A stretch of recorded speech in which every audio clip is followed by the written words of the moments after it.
Okay, इस question में क्या करना है? Sarang takes 50 seconds to swim from one end to the another end and back in the swimming pool. Okay, तो सारंग क्या कर रहा है? उसको 50 सेकंड लग रहे हैं, किसके लिए? स्विमिंग को from one end to another end back in the swimming pool. Okay, तो जाने का और आने का, ठीक है, जाने का और आने का कितना टाइम लग रहा है उसको? जाने का और आने का टोटल मिला के टाइम कितना लग रहा है? 50 सेकंड्स टोटल टाइम जाने का आने का।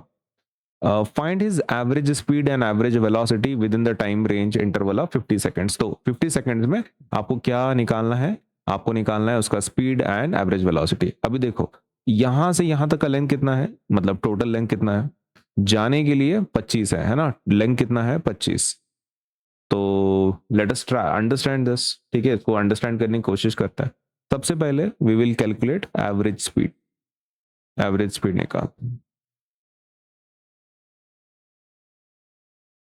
ओके, तो अगर आपको एवरेज स्पीड निकालना है तो आपको किस चीज की जरूरत पड़ती है?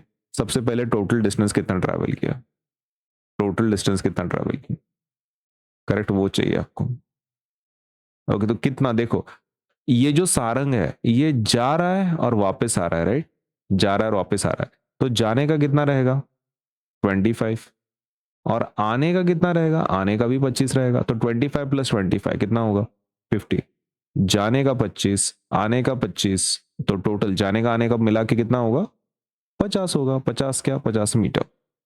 ये हो गया डिस्टेंस। टाइम तो आपको ऑलरेडी पता है ना? टाइम तो आपको ऑलरेडी पता है। टोटल टाइम उसको कितना लग रहा है? 50 सेकंड, है ना? जाने का और आने का टोटल टाइम कितना है उसका? 50 सेकंड, तो time is already fix.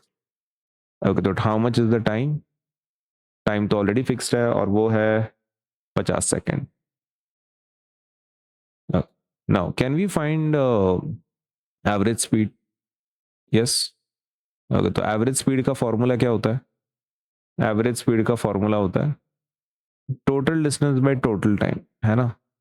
Total distance होता है divided by total time. Okay, how much is the total distance?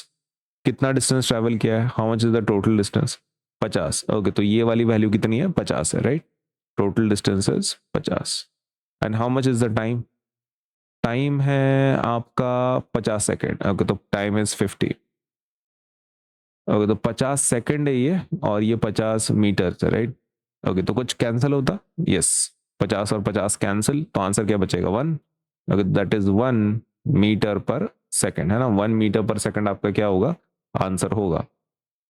ये होगी आपकी एवरेज स्पीड। लेकिन सिर्फ इतना ही नहीं पूछा है उन्होंने। एवरेज स्पीड तो सॉल्व कर लिया अपन ने। क्या चाहिए अभी? एवरेज वेलोसिटी चाहिए। Okay, now to do that एक काम करता है, let us have our compartment. क्या निकालना है अभी तुमको? एवरेज वेलोसिटी निकालनी। अब एवरेज वेलोसिटी के लिए दो चीजों की आवश्यकता होती है। पहला है आपका डिस्प्लेसमेंट कितना है, how much is the displacement. Okay, so displacement is,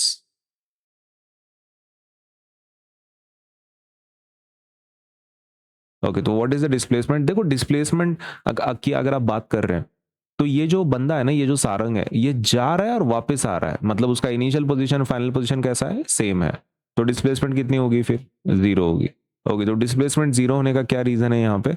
reason ये है कि initial and final position same है, वो जाके वापस आ गया ना। और डिस्प्लेसमेंट क्या होता है? The length between initial and final position. What is displacement? Length between initial and final position. अगर initial position and final position same है तो डिस्प्लेसमेंट जीरो आती है। Initial position and final position, initial position and final position is same, है ना? Initial position final position same होने की वजह से डिस्प्लेसमेंट कैसा आ गया? जीरो आ गया। क्या टाइम की भी आवश्यकता होती है एवरेज वेलोसिटी को निकालने के लिए? तो यस, तो वो तो आपको ऑलरेडी पता है, कितना है वो? 50 सेकेंड। सही है ना? 50 सेकेंड वी ऑलरेडी नो। और ये डिस्प्लेसमेंट कितना है? 0 metres, right? Okay, now can we have average velocity? Formula निकालें, सॉल्व करें। ओके, तो what is the formula for average velocity? Average velocity का फॉर्मूला है डिस्प्लेसमेंट बाय टाइम। ठीक है, क्या टोटल डिस्प्लेसमेंट लिखना जरूरी है, या ऐसा जैसे टोटल डिस्टेंस लिखते हैं वैसा लिखना जरूरी है क्या पे? तो नहीं, देखो डिस्प्लेसमेंट एंड टोटल डिस्प्लेसमेंट ऐसा टोटल लिखने की जरूरत नहीं है, क्योंकि डिस्प्लेसमेंट में हम सिर्फ इनिशियल एंड फाइनल देखते हैं। तो टोटल डिस्प्लेसमेंट ऐसा कॉन्सेप्ट आपको लिखने की जरूरत यहाँ पे नहीं है, डायरेक्ट डिस्प्लेसमेंट लिख दो चलेगा, डिस्प्लेसमेंट बाय टाइम। तो how much is the displacement, आपका डिस्प्लेसमेंट कितना है? डिस्प्लेसमेंट जीरो है ना, डिस्प्लेसमेंट कितना है? जीरो। जीरो क्या? 0 मीटर्स, ठीक है, तो 0 मीटर्स आपका क्या है? डिस्प्लेसमेंट है। And how much is the time? Time is 50 seconds. Time कितना है? 50 सेकेंड।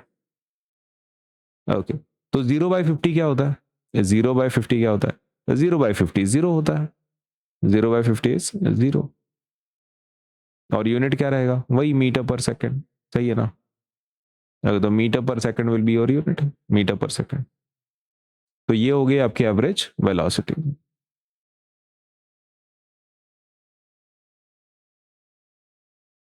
ओके, तो ये जो सारंग का जो केस है, सारंग का जो केस है, सारंग के केस में how much is the average speed? Average speed कितनी है? The average speed of Sarang is 1 metre per second, correct? And average velocity is 0 metre per second. ठीक है, तो ये आपको क्या करना है? इस तरीके से आपको एग्जाम में लिख देना है। कैलकुलेशन समझ में आया? प्रॉपर स्टेप बाय स्टेप लिखना है, total distance, time, average speed का फॉर्मूला डाल के कैलकुलेशन करना है। सेम आपको इसका भी करना है, एवरेज वेलोसिटी का। डिस्प्लेसमेंट प्रॉपर लिखना, टाइम लिखना, फॉर्मूला लिखना, वैल्यू पुट करना, फिर आंसर निकालना।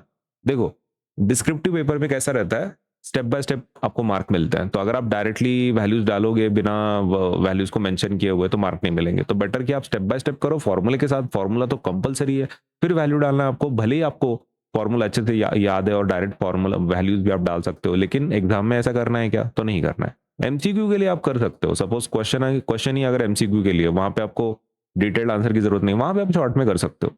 लेकिन अगर डिस्क्रिप्टिव क्वेश्चन है तो डिस्क्रिप्टिव क्वेश्चन के लिए आपको ये लिखना कंपलसरी है।